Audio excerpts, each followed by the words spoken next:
안녕하세요. 오늘의 경제 이슈를 정리해드리겠습니다. 어제는 주가가 크게 뛰는 날이었습니다. 4만 5천만 원으로 올라간 K방산 주식의 주가가 2만 5천 원으로 오르는 동안 ETF 자산도 3개월 만에 1.6조 원으로 불어났습니다. 이처럼 K방산의 주가가 오르자 ETF 자산의 비중이 높아진 모순된 현상이 나타났습니다. 실제로 ETF 투자자의 비중이 높아진 가운데 ETF 자산이 3개월 만에 1.6조 원으로 증가한 것은 한국증권거래소의 자료에 따르면 K방산 주식의 비중이 3.6%에서 5.1%로 1.5%가량 증가한 것과 관련이 있습니다. 이처럼 ETF 투자자의 비중이 높아진 가운데 K방산 주식의 비중이 증가한 것은 한국증권거래소가 밝힌 바에 따르면 2023년 12월 말 ETF 투자자의 전체 자산 중 K방산 주식의 비중은 3.6%였습니다.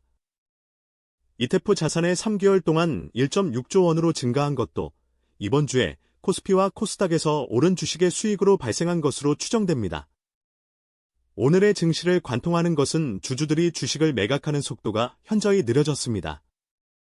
이처럼 주식의 수익이 오른 가운데 자산이 증가한 이유는 ETF 투자자의 비중이 높아지고 주식의 수익도 오른 때문입니다.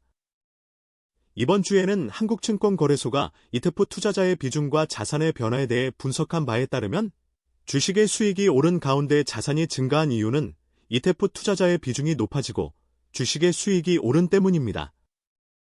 이처럼 주식의 수익이 오른 가운데 자산이 증가하는 것은 한국증권거래소가 밝힌 바에 따르면 주식의 수익이 오른 가운데 자산이 증가한 이유는 ETF 투자자의 비중이 높아지고 주식의 수익이 오른 때문입니다.